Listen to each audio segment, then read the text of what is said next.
Howdy, pals and gals. Welcome to another GameZone debate. I am, of course, your commissioner and host, Matty G, coming at you live from Isolation Station 1123. Today, we have two debuting players. They've asked for a match, so I figured why not put our two rookies together and see what they can do. Alrighty. I will introduce our rookies first, and then we will introduce our judges, and we'll get started. So first, we have Richard. Well, I am happy to be here debuting in GameZone. I've been wanting this match because, back in the day I used to play a lot of video games. Not as much lately, but, I'm starting to get back into it. So I'm excited to see if I can get some wins in this league. If not, this is all about me having fun, testing my abilities and debating. But no matter what, I wish my opponent, because we have not announced the other opponent yet. Oh wait, wish we have. Chris Day, best of luck to you. No matter what, when you're facing against me, it's always carefree. That's the way it got to be. Let's do this thing. That was Mr. Carefree himself. Now, as you know, I will bring in Mr. Chris Day, and he can tell you how he feels. Where am I? Wait, Toto, I'm not in Kansas anymore. It's cool to be here, just to be back. It's been a long time, and I feel like I'm in the Wizard of Oz in a little Munchkin land, and I'm back in Oz. So to be here is an honor. I'm excited. I'm ready to participate. Richard, you and I have gone back a long way, my friend, and I'm going to do my best. It's interesting. There's a lot of things I don't know as much, but I do like my game, so it's cool to be here, and I'm very excited to be here. All right, and I'm not alone, of course. I am just your host and your timekeeper. Let's bring in our gentlemen. Medee, you're stuffing your face, so you must feel pretty good. How we doing tonight, guys?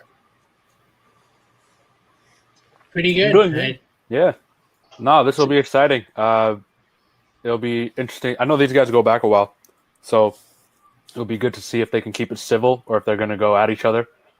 But I'm excited, man. I'm excited to be involved. Same.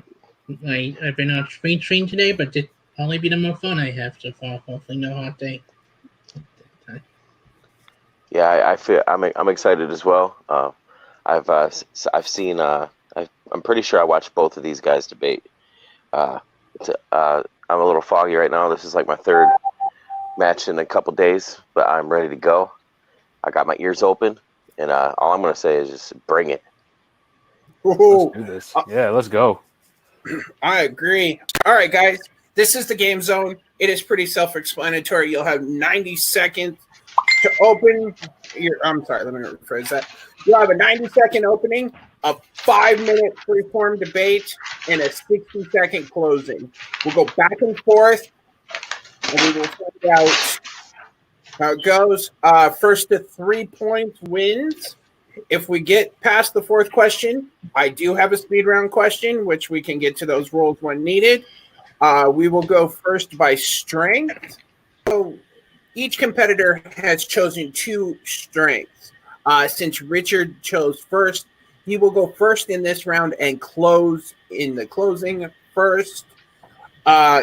Gentlemen, in the Game Zone, we also have what I call the pause button. If you guys start talking over each other and the judges can't hear, I will come in, call time, have a 10-second run off the clock after everybody stops talking, and then we'll continue. I don't care if you run out of time. That's your fault. Also, in your opening and your closing, you have what we call the extra life. You let me know before you start talking, and you will add 60 seconds to either your opening or closing because you don't really need to give your opponent extra time to talk. Everybody got the rules? Mm-hmm. Now, the first question is in the realm of fighters, which is Richard's strength. And the question is, what is the most overrated fighting game? Richard, this is your strength, so you got 1 minute and 30 seconds on the clock when you start talking. There have been many great fighting games throughout the whole years of video games existence. You've had Street Fighter, you have Mortal Kombat, you have Tekken, you have Killer Instinct. There have been a lot that have been really good games, a lot that have been not so great games. But there's one game in particular that's been so heavily considered one of the best, if not the best, fighting game of all time. And my choice for the most overrated fighting is Marvel vs. Capcom 2. Now, don't get me wrong, Marvel vs. Capcom 2 is a lot of fun. You get to see characters in the Capcom franchise interact with the Marvel franchise, which is exciting. However, there is a lot of problems with this game. Just because it has 50-plus characters, you don't recognize half of them. You don't understand half of them. And, the story was not even a great story. It was just meh. And I will list the rest of my reasons why I think this game in particular is so overrated in the arguments in the 5-minute debate. And I concede the rest of my time. All righty, thank you for mentioning that. I did want to bring that up.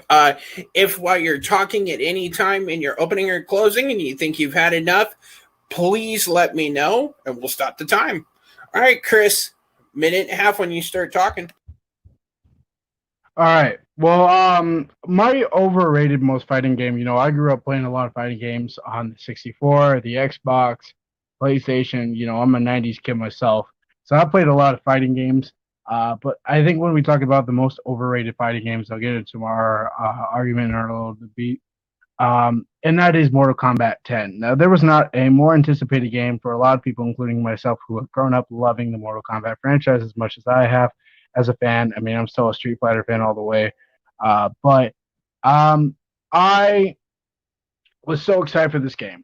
It's the return of Mortal Kombat in a way to a lot of people. What DC versus Mortal Kombat wasn't Mortal Kombat. It was Mortal Kombat, like straight up Mortal Kombat.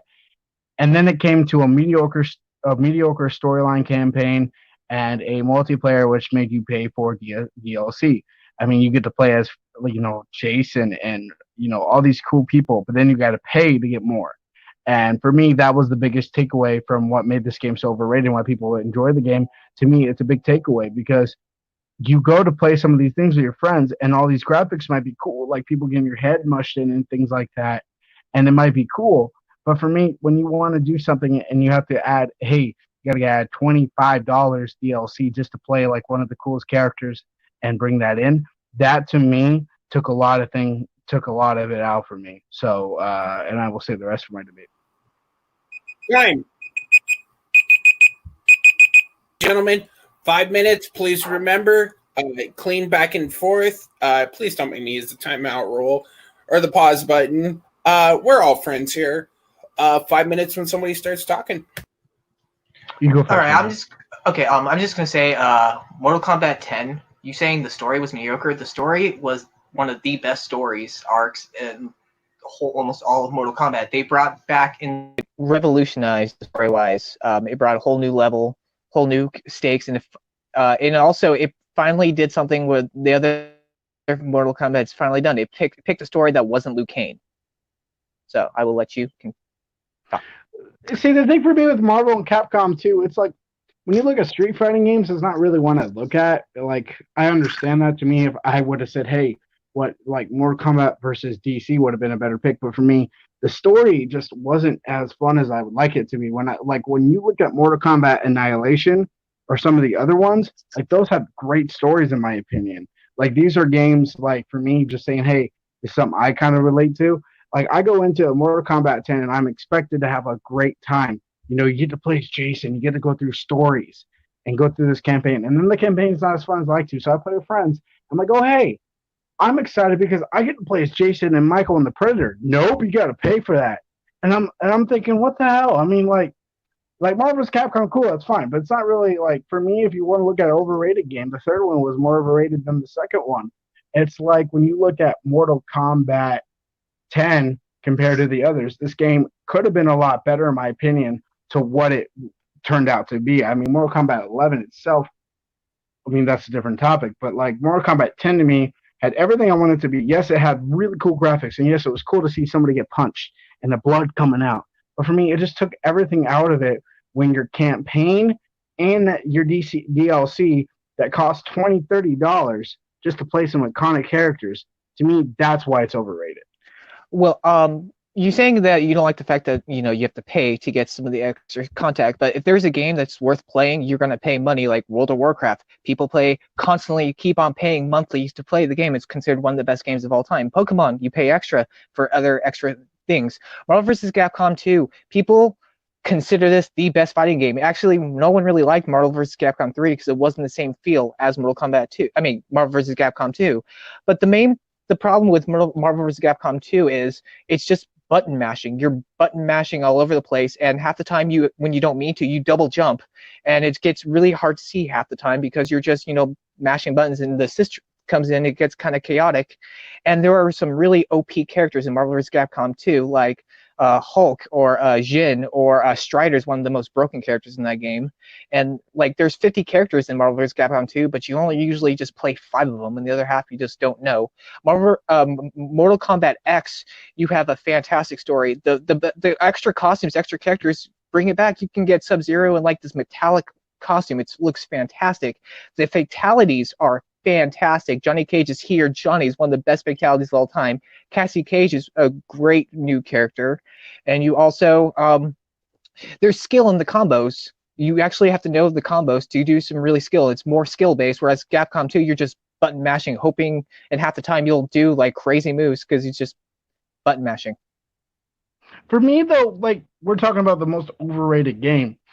When you look at like IGN scores or what people scored, I don't see Marvel vs. Capcom. I mean, I've heard of it, it's good, but you look at like say the 9 out of 10s that Mortal Kombat 10 had compared to that, like I would say, hey, maybe like DC versus Mortal Kombat could have been better to debate, but for me, I don't see Marvel vs. Capcom 2, being that game, because honestly, when we look at what's the most overrated game of all, like of fighting, Mortal Kombat's got a 9.5 out of 10 or a 9 out of 10. And to me, that kind of, when we're talking about the most overrated fighting game, yes, it's got cool fatalities. Yes, it's got really fun. But I think I love about fighting games, I love playing online and I love playing multiplayer. It just took me out of it. It just was a game that I was very overwhelmed with. Marvel vs. Capcom 2, I don't have the ratings in front of me, but I believe it's either a 9 or a 10. Like it's that up high there, and it is considered, it's either people's number 1 or definitely number 2. Like majority of people have my game, the most overrated, like either number 1 or number 2, and it's just all about button mashing. Again, your story in Mortal Kombat 10 is too, though? Huh? Isn't that what Mortal Kombat 2 though is? It's kind of button mashing too, though. No, there is a certain skill. Like, I mean, not everyone can do fatalities. Not everyone, like, there's some fatalities in Mortal Kombat 10 that are so hard to do. All right, gentlemen. Strong arguments. Richard, you went first to open, so Chris is going to close first. Chris, you got 1 minute on the clock when you start talking. Cool. All right. Look, Richard, I understand, but as somebody who likes fighting games as well, I don't hear a lot about Marvel vs. Capcom 2 as much as I don't know much about as much as others. Like, I like street fighting games, but I don't pay attention as much. We're looking at the most overrated game for a fighting game. To me, that is Mortal Kombat 10. I think that everything even though it has really cool fatalities, it's an overwhelming story for me, and it's multiplayer and it's DLC, which I don't want to pay $35 just to play as the Predator and Jason and some of these characters I love. But it's cool about Marvel vs. Capcom's butt pushing. To me, that's kind of the same with the fatalities. I mean, you're pressing L1 and X just to do that for button things. So that's really all I have. Okay, I'm guessing he's conceding his time. Yep, Richard, sorry. 1 minute when you start talking. Mortal Kombat 10 is a really good game. It's not overrated, though, because when Mortal Kombat 9 came out, everyone talked about Mortal Kombat 9. When Mortal Kombat 10 came out, everyone talked about Mortal Kombat 10. And now since Mortal Kombat 11 is out, everyone's talking about Mortal Kombat 11. No one's really going back to 10. But if they did go back to 10, it's for a good reason. The story mode is one of the best things about this fighting game. Even when you're facing each other, the multiplayer is great. You can play online. There's great combos, great characters. Goro, Jason is fantastic in that. Predator was so much fun to use. None of the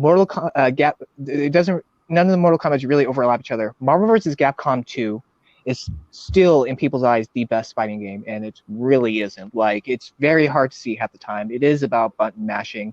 Half the time you're accidentally double jumping. There's too many assists going on. There's a lot of process. The story in Marvel vs. Capcom 2 is really just meh. I mean, a lot of people complained when Marvel vs. Capcom 3 came out because Mega Man was in there, but no one really used Mega Man. Mortal Kombat 10 was a lot of fun. Time. Alrighty, gentlemen, I will bring our judges back in. Excellent round. Judges, let me know when you guys are good to go. I got 1, 2. David 3's writing his last few ideas down. And a thumbs up. All right, you know what? Since you're right underneath me, Mr. JB3, who gets your point and why? The guy I gave my point to. By the way, very good choices from both of you. Because I personally think both of them are a bit overrated. So just a bit. So I was really listening. Both of you had good points. One of you just had more rebuttals and just a couple more examples and won me over, especially with the talking about the great new characters. So my point went to Richard. All right. The pantsless wonder himself, Madi, who gets your point? I'm so disappointed in both of you for your choices, first of all, because I love both of these games. I Point. None of you. Fuck you. These are both great games. No. I went with Richard as well, more so because I heard more about why it was an overrated game, whereas from Chris, I heard more about how you were disappointed with the game in certain aspects of it, which I understand. I mean, paying an extra $30 after you've already put like $70 down just to get the game is a huge pain in the ass. But I didn't hear as much about why it was overrated as much as why you were disappointed. Whereas from Richard, I heard his complaints about how the actual gameplay wasn't as fluid as he wanted it to be and how it is rated. I looked up the ratings while you guys were arguing, and it's pretty much 90% across the board on most of the reviewers. But yeah, I'm going with Richard just because I heard more about the overratedness aspect rather than the disappointment aspect. All right. And Mr. Diaz, how about you? Yeah, just a clean sheet. Richard got it. I think you guys got a little bit lost talking about score rather than talk about the game itself. And Chris, you talked too much about the DLC. Richard had tapped more the story and other aspect more. And but Richard got more point across. And I agree with the SQ. I love Mortal Kombat. SQ Chris, I actually love Mortal Kombat 10, but that might add Richard one meaning. All righty. So I will drop our judges back to the back. Chris, just because Richard took a 1-point lead does not mean you are out of this fight at all, because we are moving into your strength, which comes in the realm of shooters. And the question is, what is the most iconic pre-2000 first-person shooter? Again, what is the most iconic pre-2000s first-person shooter? I will drop out. Chris, you got 90 seconds or a minute and a half when you start talking. So for me, I'm a big shooter fan. I grew up with shooter games. I love shooter games my entire life. For me, when we look at the greatest shooter games of all time, the most pre-iconic game from pre-2000, to me, is also one of my all-time favorite top 3 games. Easily top 10, and that's Doom. Because for me, what the original Doom did is it changed everything. Obviously Richard will say his as soon as he would debate, and that's great too, which we'll get into the argument. For me, Doom created everything. It created everything for the shooter. It is the most iconic shooter. People still talk about Doom to this day. I mean, we have newer versions of Doom and Doom Eternal. I mean, Doom created what shooters was, because back then, it was a lot different. It was obviously a computer, but to a lot of people, it still is one of the most iconic shooter games of all time. I mean, I can still remember.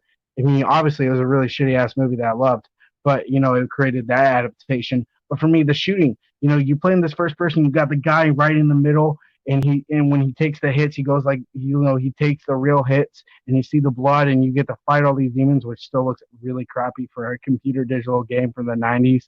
But it's still I love Doom because for me, the iconic '90s game, pre 2000s that really changed the game when we're looking at the iconic first person shooter. That is Doom. It just created an amazing game for me, and it's everything about the monsters and getting to be in it. Richard, 90 seconds when you start talking. I'm kind of the opposite of Chris Day. I wasn't a huge fan of first-person shooters. That wasn't my type of deal when I was a kid. But a game in 1997 changed all that. It involved in 1997 during the era of N64. There were about 4 games you had to have. It was Mario 64. It was Pokemon Stadium. It was Super Smash Brothers, and it was this game, Goldeneye 64. Goldeneye 64 is based on the Goldeneye the movie, but it became so much. It became its own thing when it came the game. The story mode was a lot of fun. It got a lot of challenging, where you have to go to different levels, complete missions, optional missions, depending on the difficult level. It was great, but the best feature of GoldenEye 64 is the multiplayer, which everyone still talks about to this day. There were 11 fantastic maps. There were a lot of great characters to play. There was one character people don't talk about because he's the cheapest character of all time.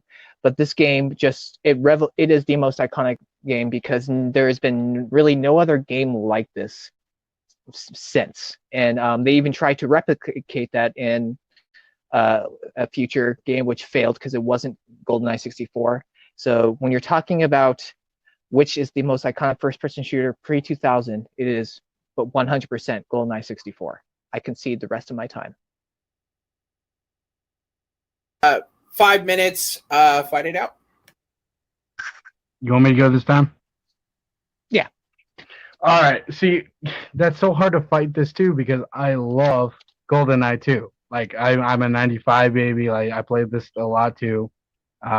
Obviously, hearing the people die was one of my favorite things in the world. But we're looking at the most iconic game, and I know this game changed multiplayer because it really, really did for the pre-2000s. Like it changed it. But if you look at what was the most iconic game, Doom had everything. Doom is still in like if you look at the list, Doom is still in the top 10 greatest shooter games of all time. I mean, along with Half-Life and Halo and things like that. Yeah, they're great, but we're looking at the pre-2000s, and obviously, if it wasn't for Doom changed everything before the consoles even went to multiplayer. I mean, Doom was the online game that people wanted to play. So for me, like when you go through hell and you go through everything, and you're seeing all these things. It's still to this day, it's so iconic to just go through those levels. Where the GoldenEye, I have fun playing it, and I've seen the movie, but for me, it's also the multiplayer is the best thing about that. It is one of the best things about that game too. Where to me, Doom is it's everything. It's the story. It's the seeing the character bleed. It's everything to me. That's why it's so iconic, and it is the most iconic pre-2000 first-person shooter. Doom is fine. Like it was an enjoyable game when I was younger. However, since it was on mainly computer, like it was really hard to move. Like keyboards. I wasn't used to keyboard. I was more of a console person than I was computer. And you talking about how Doom is still still talked about it. Honestly, it really isn't. Like now when people think of Doom, they think of the movie more or less. The game, and the movie was really a low point. And you're talking about Duke Nukem, the original Doom. He wasn't even called Duke Nukem. He was called Spaceman or something like that. And when it comes to GoldenEye, GoldenEye 64 it became better than the movie. When you think about GoldenEye, you're not thinking about the movie now. You're thinking about the video game. And honestly, when it comes to Doom, the most iconic thing about it, unfortunately, was the 2 people who were involved in the Columbine shooting, because they were the 2 people who heavily played Doom. And that's not really a good thing to be considered iconic. When you look at the game, though, I mean, I understand it's a very bad tragedy for me. Also, when you look at what GoldenEye was, yeah, it's an iconic game. We look at today, the movie is also very iconic, too.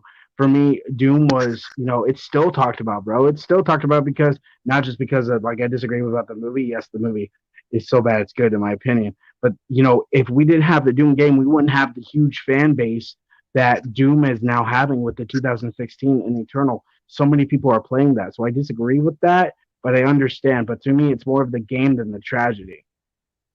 You want to talk about just iconic. for especially multiplayer, the maps, temple, complex, bunker, and facility, they were so good they brought it in other games. Like it was that talked about. And you want to talk about memes that this thing had? It introduced slappers only, license to kill, that which is so much fun. Each map could be different because you can customize what weapons you use, what type of match you want to do. You can do license to kill, which is a one-hit kill, which is a lot of fun, slappers only. And you have one of the most iconic cheap characters in my game, which is Oddjob. Everyone universally had a rule that you couldn't use Oddjob because he was just such a cheap character. Whereas Doom, again, it was fine, but like you said, since it was on mainly computer, like it was really hard to move, and really since it was hard to do back the in the day, Goldeneye like controls, even going too. on. Well, it's easier to do when you're doing handheld because once you get used to it, you can. I mean, you can argue the same thing with computer, but like if you're not good with computer and never have been, you're still gonna have trouble. Which is, if you're not good with the controller, you can learn because the controller at the time wasn't that bad. I don't know why people complain about the 64 controller. It really wasn't that bad. It's easy to handle. I'll let you. But it's like also you have, you talk about the iconic things too. You have the iconic, the Hell mission or the BFG or the guns like that. To me, that's more iconic than GoldenEye. Yeah, they have some great things, but we're looking at what's the most iconic pre-2000 game shooter. Yeah, GoldenEye is iconic, and yes, it's on the top 10 for sure. But Doom is more iconic because Doom changed, pretty much everything. And I understand what you mean about the controls.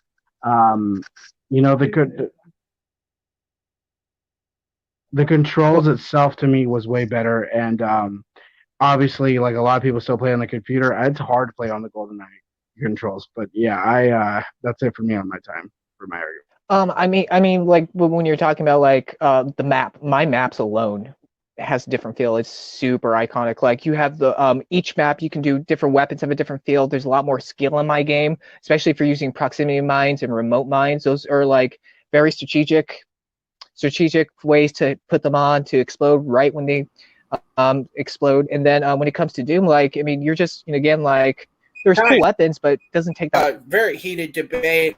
Since this is Chris's specialty, Richard, you're up first. 1 minute on the clock when you start talking.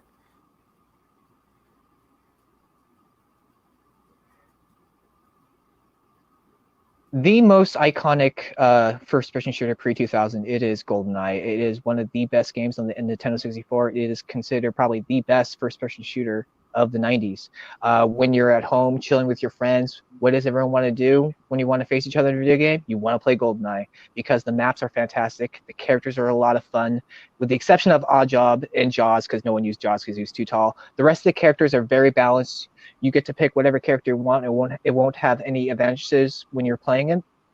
When it comes to Doom, I mean, Doom is, like I said, it's a good game. I enjoyed it, but like, if you're playing controls, if you're not good with computer, if you're not computer keyboard controls, it can get really wonky. And the online play in Doom was a little wonky at time. Whereas GoldenEye, there's no online capability. However, when it comes to 64, when you're just chilling at home, just doing slappers only, golden gun, the lasers, each map has its own feel. Each rule has its own feel. The missions and story mode is fantastic. Difficulty is great. GoldenEye is a super first-person shooter. All right, Chris, this is your strength. Wrap it up. 1 minute when you start talking. We're talking about the most iconic pre-2000 first-person shooter. In my opinion, Doom is easily one of the greatest shooter games of all time. In my opinion, it is the greatest shooting game of all time, along with Halo. We're talking about the iconic shooting game. Yes, GoldenEye is up there, but I think a lot of people still look at what Doom has done, not just here, but also what it has done for the culture. It has changed the culture.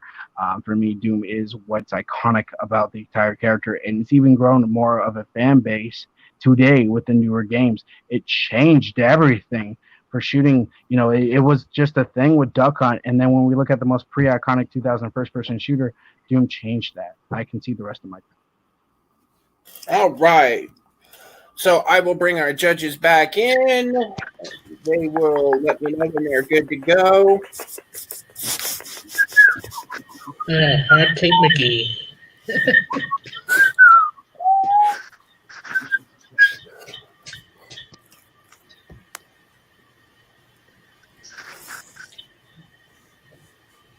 All right, Medee. Who you got and why? This was tough, honestly, because I love both of these games. Doom, I had trouble playing every now and then because of the internet that I had in my house. But N64 with my brothers was a big thing as well. Just playing Mario and Smash Bros. And obviously GoldenEye. You forgot Super Mario 64, by the way, in your list of must-have games at home. But I'm not going to talk about that. I'm going to go with. I said. I thought you said Mario. I thought you said No, he Super said Mario. Super Mario. He did. Okay, all right. Mario 64. Mario That's the Brothers. same thing. All right, never mind. Whatever. It's the same Semantics. thing. I'm gonna go with Chris, just because I heard more about.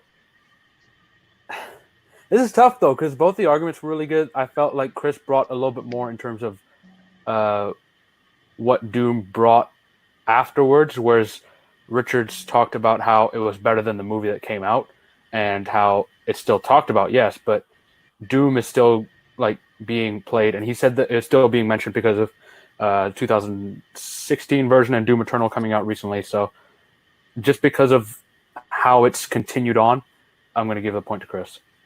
Oh, right. Chris Diaz, how about you, buddy? What a hot take machine argument. I'm like, but just for a fun argument, my answer would have been Half-Life. But continuing the two arguments, I think Richard just win. Like hot take had the hot take, and Chris barely fought back. Mentioned Columbine and the movie that was very hot take, but I'm gonna give my point to Richard just because I think he used more example of what Goldeneye had. But Alrighty. So we are tied at 1-1, which means we got to go to one of our Dudley boys, Mr. JB3. Brother, who's getting this point? So, also on the fence with this. My computer. Fuck my life. No, sorry about this. It's all right. Now my phone wasn't working, so now I'm back to my computer. Great. It's all good. All right. Don't worry. It's all right. But yeah, I was on the fence pretty much the whole way. Both brought great points. Both talked about what they, what their games brought to the genre. I do want to do this real quick before I say who wins. I have to do this because you guys said this word like 17,000 times. Iconic. Well, it's hard to top it. You have to say iconic. I had to do that too. Yes, but yeah, I digress to keep it short. Very close, very, very, very close. But after the last closing arguments, there was just a little bit more examples of why, with the maps and the characters and all of the, like the strategy and just more examples. So I ended up giving my point to Richard. All right. So that means at our halfway point, Richard has taken the lead, has continued to stretch his lead, but that's okay because we still have 2 more rounds at least. We appreciate sportsmanship here. So we are jumping back to Mr. Carefree's strength, and that comes in the heart of the cards. And sometimes we talk Yu-Gi-Oh! Here. Sorry, my computer's running a little slow.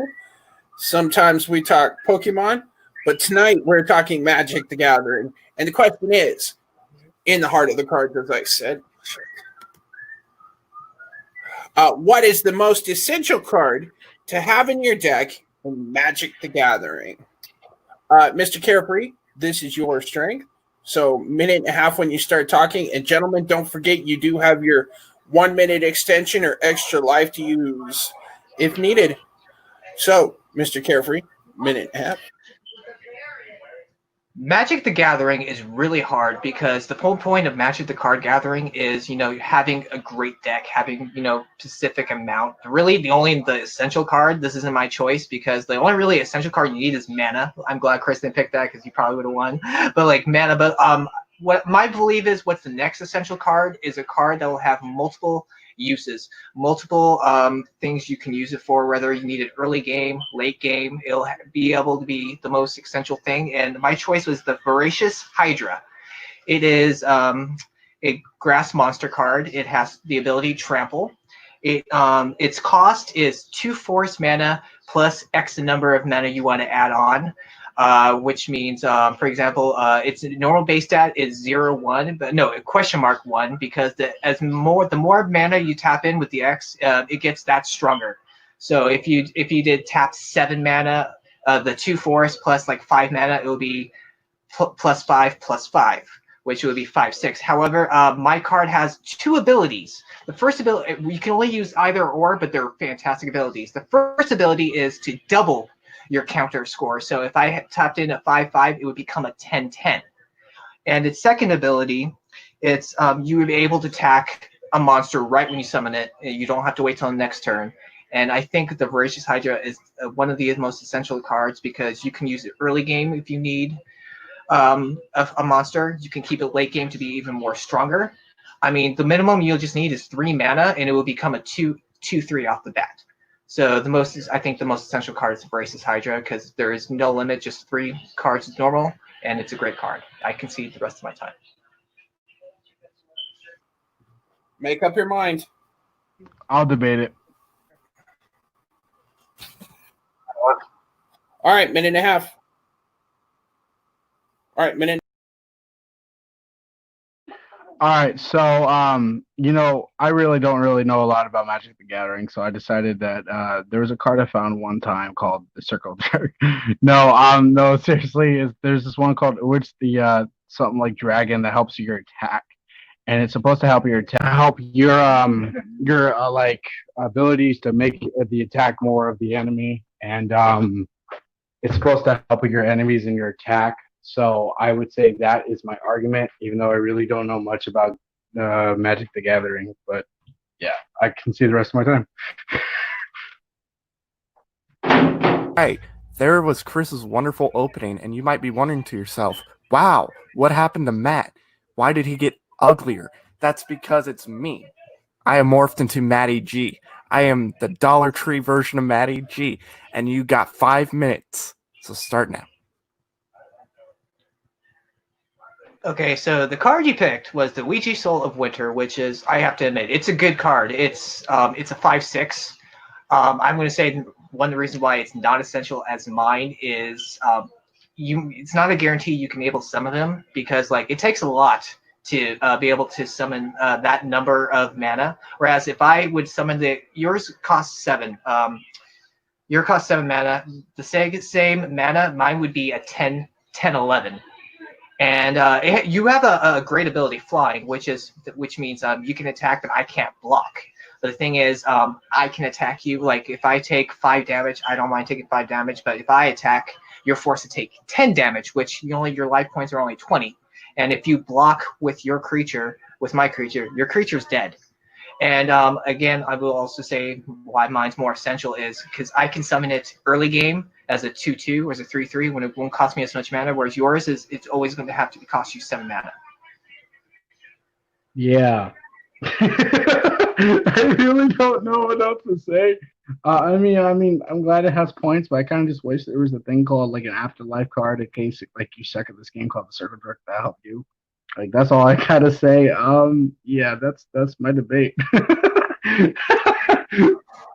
I mean, you could talk about the fact that your card has Flying. Like, Flying is a really good ability. I mean, like, cool, if I don't have a dragon. card, if I don't have a Flying monster, I can't block your attack. I mean, there's no guarantee on my monster. He said it can block my attack or whatever. I really But the thing is, know. I can still attack you, and you can't. I mean, if you block with my creature with the same number ability, your card's gonna die. I mean, this is something you should have prepped, Chris.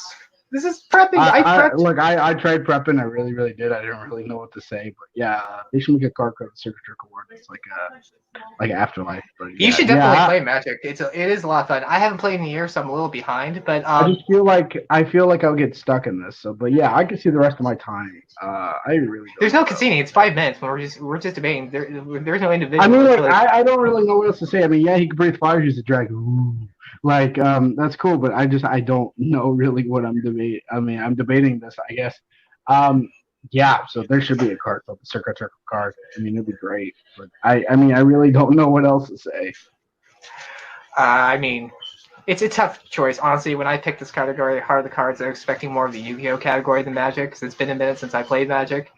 But again, it's all about the games. Like, I'm going to talk about more of my creature.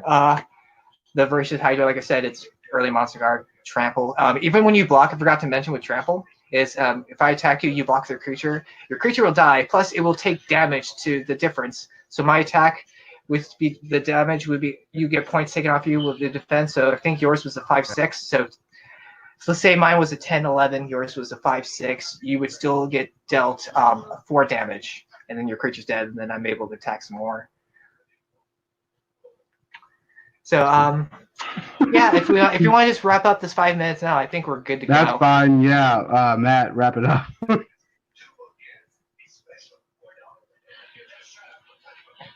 You talk about your day. How's your day going, Chris? Did you have a good weekend? It's going great. Yeah, working. Wrap it up. Well, I'll keep on talking. Like another thing with your monster is like, again, like it's flying. I'll definitely would have other was it magic? Also items that would help me take out the flying. It would also have what do they call it? Artifacts. There you go. That's the word, because it's been minutes since I played Magic. Artifacts that can help negate damage. So I think why this Voracious Hydra is so good, essential is because it can come early game. It can become a 2/3, or you can save it up, boast as much attack as powerful, or use its ability to double it, or use the second ability to attack off right off the bat. Like I know you picked a good card, but it's the problem with your card is it does cost a lot of mana, and there are better monster cards with that amount. Like the elementals cost about the same, and they're stronger. I tried studying, I just don't know it. Yeah. I mean that's cool. I got dragon breathing things, but I guess my card sucks. So It doesn't suck. I'm just saying, like it's a good card. It just I didn't really know, and I still think they should have a circle trick card. So I would have been more impressed if you would have said mana, because you would have won hands down if you just said any mana card, because the most essential card is mana. Yeah, circle trick card. They need to make them. Time. All right, that's time, guys. Sorry, I kept getting knocked in and out. Chris, this is Richard's strength, so you're gonna close first. 1 minute when you start talking. Oh. Yeah. I got a dragon card. Apparently, is really really strong. I still think they should make a circle jerk card and give you afterlife. But yeah, that's the end of my thing. I conceal the rest of my time. All right, we're gonna move to Richard because Matty G's internet is shitting the bed. So Richard, you got a minute left. I mean, you don't even have to try. So. Look, when I picked this category, I was thinking more of the Yu-Gi-Oh! Style card. I forgot about like the fact that Heart of Cards would be all the card games, but luckily I have played Magic before. I used to play Magic a lot. Voracious Hydra, like I said, the most essential card is a card that has multiple usages. You can use it early game. It's a decent card. It would become like the minimum requirement mana. It would become a 2/3. Still fantastic. If you want to not even use the minimum, 1/2, use the second ability. It can attack first turn. I mean, Chris, even though he never played Magic before, he picked a good card. I mean, the problem is the mana's a little too high. It's a flying. Flying is very hard to defend, but in anyone's deck, they'll always have something for flying, because flying is kind of an OP ability. But when it comes to Voracious Hydra, like there's no limit requirement for my card, so you can have the maximum of 3. So you can have 2 of them come in pregame. You can save 1 later on as you build mana, and just do massive damage. And I think next time in the future, I'll probably stay away from the hard cards, even though I feel bad for Chris. Chris played a hell of a game. Like I bet you he was really looking forward to the next round as well. This was a lot of fun, and I can see the rest of my time. All right, and that is time. I'm going to finish up for Matty G. So that is either a good or a bad thing. You can decide right now. What a nail biter that was. So we're going to bring in the judges, and I am very curious to see who they have as their winners. So I hope it's working still. No, everybody else is frozen. He'd appear. Fuck. I think the judges are all ready. I don't know if we need to do the thumbs up or anything, but I think we got this. So we're going to start with Chris. Who are you going with? Oh God, what a fun debate this was. Yeah, Richard, I am sorry, Chris. Watching paint dry for about 20 minutes. It's just like, oh god. But to me, it sounds interesting, at least for someone who never played Magic Gathering in my life. Yeah, Richard, you got the point. Sorry, Chris.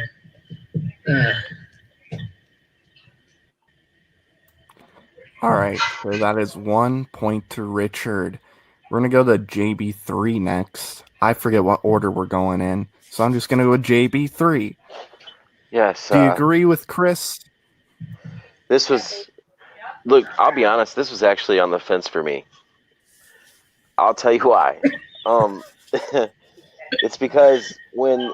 Okay, so I'm with Chris on this. I'm not calling Chris the point right now. I'm just saying I'm with his mentality. I don't know anything about Magic or any of the card games like that, so it's all like Richard's intro sounded like he was reading off an algebra equation to me. I got lost, but it's not because I respect everyone who plays the game. It's just it's just one of those blocks. I don't get it, so I was totally on board with everything that Chris was doing at first. Like I was like, man, the dragon attack and that thing flies. That's dope.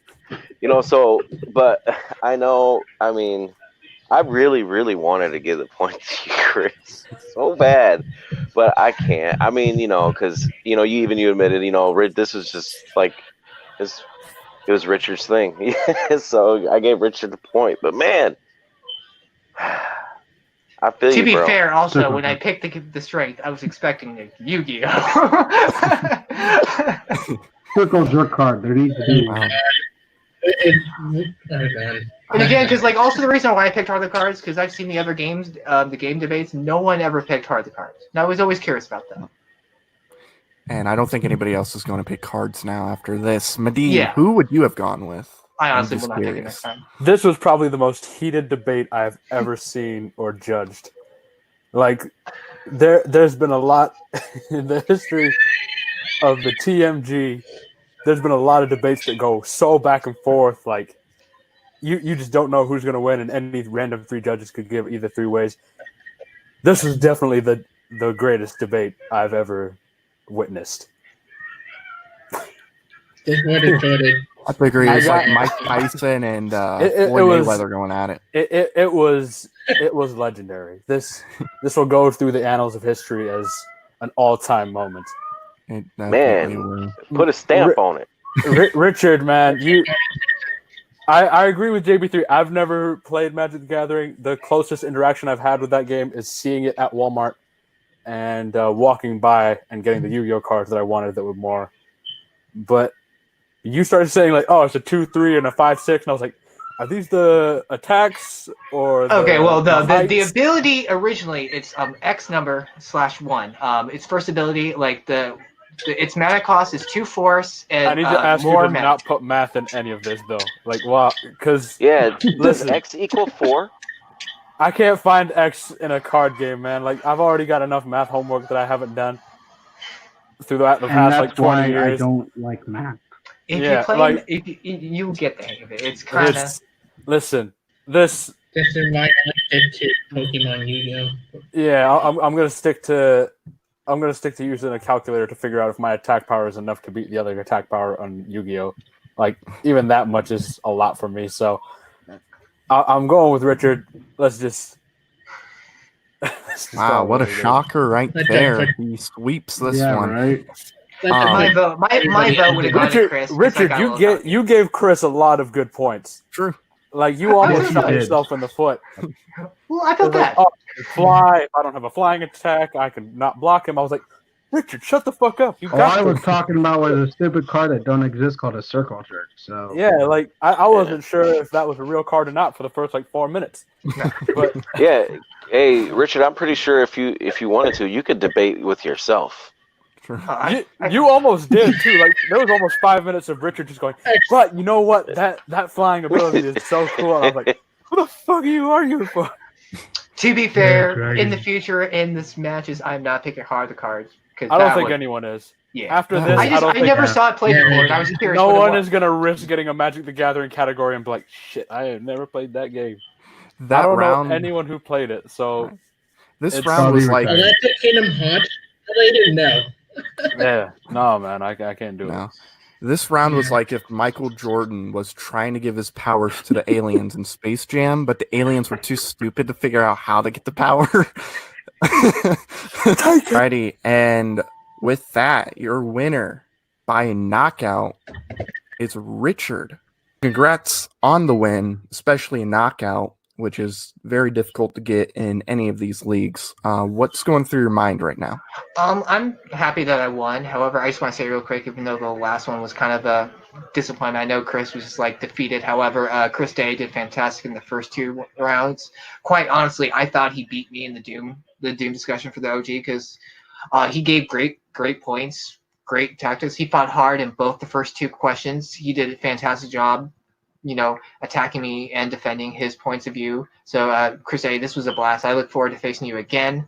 Hopefully, in the future, when we face each other, I will not pick hard the cards because I understand Magic's game. Like either you played it or you haven't. It's a difficult game to play. I was lucky enough. I used to play it when I was in high school, and I try to pick it up here and there. But again, the next time we face Chris Day, we will make it a fair game. We will pick. We won't do card-based games. We'll do strictly the video games. But again, I'm happy. I look forward to whoever I face next. All right, awesome. And speaking of that, is there anybody in mind you have as far as who you want to play? Whoever. I'm just satisfied whoever I face next. I'm just here to have fun. Debating is kind of fun thing to do. Getting to meet new people, face old friends. It's a good time. So it doesn't matter who I face as long as I get to compete again. Absolutely, and I think today you proved that no matter who you play, you're going to be a tough out. I think it doesn't matter who you play; they're going to have to fight to win. So, yeah, I wish you luck on your next match, whenever that is. Now we're going to appreciate that. Alrighty, now we're going to bring in Chris. Really quick, Hey. Chris. Yeah, So, what's up? unfortunately, you did not get that last point. I thought you were No, I wouldn't dominant give in the it to last me one. either. So what's going through your mind right now? That I hate Magic the Gathering. No, I don't know shit so about that stuff. So I'm just proud of the fight I tried to give. It's been 4 years since I've had a debate fight. So for me, I'm not used to like card games and stuff like that. So I just try to give it my all. I still think we should have a circle jerk card. Sorry, kids. It's for 18 and older. I gave it my best. I mean, that's all you can really say.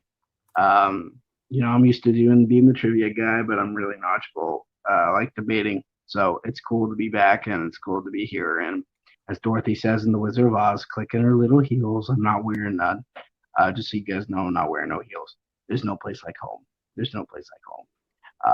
But I'm not saying Magic the Gathering sucked, and thanks for having me. Now I would have put $5. They were wearing heels, so thank you for telling me that, so I didn't lose to $5. Now, That's my brother. now obviously it's going to be a little bit probably before you play your next match, Probably. because you did lose. And I have it will be other leagues, knockout. so I'll probably be debating in. Yeah. Right, but Yeah. let's say you come back and you play another match in this league. Is there anybody that you would be interested in playing? I think you and I would have a really good match, Matt. It'd be pretty funny, as long as there's no cards involved and no circles or cards. I think we would have a great match. However, I don't know, but it was just fun to be here. Like I'll take my chances. If I get another match, But yeah, me and Matt Beer talk about shooters and shit like that. That'd be fun. It would be a slaughter. Now I'm going to bring in the judges. All right, guys. So what were your thoughts on the match? Do you mean the first 2 rounds or the last round? All of it. All of it. All right. Well, I feel like you have to separate them because the last round was kind of we don't need to talk about it anymore. But the first 2 rounds were really well fought. You can really see how much knowledge these guys have. Like Richard's played a lot of games. As he said, not as much recently, but you know that his knowledge and passion are there. Chris, I'm a 90s kid too, so I know exactly what you're talking about when you said that you grew up on those games. Like, you see where they're coming from and you can see the passion. And any one of the arguments could have gone either way. And I think they both did a really great job of bringing everything they had. Just I don't think Heart of the Cards is going to be played a lot in this league anymore. Not sure how many people even play Magic the Gathering, but I think most people were expecting like Yu-Gi-Oh or Pokemon cards to be played, but that's a tough category to be third. But yeah, other than that, the first 2 rounds were really well done. Definitely. So yeah, I thought it was a good match. I think it's nice to separate the first 2 rounds and the third round. So yeah, like with the first 2 rounds, we can't forget to say, Richard brought his game, because Chris did too, because it could have went either way, but for, at least from my end, I thought Richard was just on a polished level, maybe a little bit more. And it's, it's unfortunate that the third round went the way it did with the cards. However, if we can leave it on the lasting impression, I'll leave it with this. Chris Day, you have grit. You went through going into this round 0-2. You don't know it. You go in there. You go in there. You start fighting. And then you go through the debate, and you just it was a horrible mess. And then you're going into the final round, and the doctor comes up just like a boxing match. Do you want to forfeit? And you could just give it all up, but no, you didn't. You stayed in there. You kept fighting all the way to the end. That's admirable. So if anything, bring that. I think that should be brought with the last round. So thanks for letting me judge. That was a great match, and you both did really, really great. I'm going to start with the judges. We're going to find out where you guys can find everybody that's in this call right now, as I butchered that part. So, Chris, where can people find you on the internet? You can find me on Facebook. You can find me everywhere else. I do try to get a couple of reviews up the next couple of days of some of the releases that came out recently. But yeah, to find me anywhere. I got a few matches coming up, so stay tuned. Absolutely. And Madi, where can people find you? Most social media at MadiR, Twitter, Instagram, whatever. Also, I'm somehow back into competing in the debate leagues. I don't know how that happened. I'm not entirely sure what's happening during the matches either. But I had one match go up a couple days ago. I have another match coming up in a few days, I think. I don't know when the schedule is. I'll be honest, I leave that to Sue Breath. I just focus on competing as much as I focus on anything.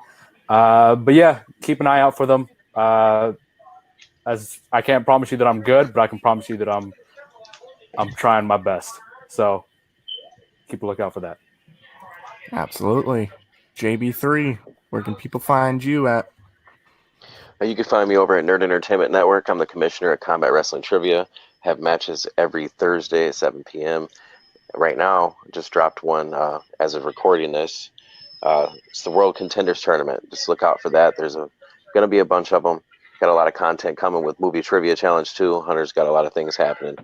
So also Duplex City Chats, me, Matty G, got the Villain, got Jacob Barber, got Ryan Payne. We talk about the week of wrestling. Thursday nights, 10 p.m. Eastern, over at TMG, right here. Check us out. Awesome. And to our second place finisher, Chris, where can people find you? You guys can find me at Titan Trivia. I am one of the guys who helps create that great magic that we have there. We are currently re-editing some of our matches, so we are getting that to you guys. We got franchise wars, we got fun things. JB3, Madi, you guys are welcome to come join anytime you guys would like to. We love everybody who helped us. Give some great respect to the competitors here debating and in trivia. So I wanted to just thank everybody who, even here or even in trivia, who fights the butt off to just entertain you guys. And I'm going to get asked for a petition to please remove card stuff on this, but it's probably going to get denied. Now we're going to go to Richard. Richard, where can the people find you? They can find me on Facebook under Richard Schwartz, YouTube and Twitter under External Void. From YouTube, I've been taking 6 months off because I'm trying to get myself back in the mindset of YouTube, which is a shame because I had about 1,200 subscribers, but I'm just trying to figure out what my new path is on the YouTube channel. But you can also find me in Los Angeles at home because of quarantine life. And yeah, stuck at home. Good times. Oh yeah, definitely. And I'm sure you can find Matty G on Suplex City. He competes on Titan. He is the commissioner here. What else would he say? I don't know. But if you want to play in GameZone, do send Matty G a message, and he will see what he can do. And you can find me on this channel and on our Twitch channel, which is the same name. We're just using the Twitch to stream our podcast on, as well as on YouTube. And we'll do extra little shows on the Twitch stream as well. And for everybody here, thank you for tuning in. I don't know what his outro is, but have a good day, night, whatever your time zone says.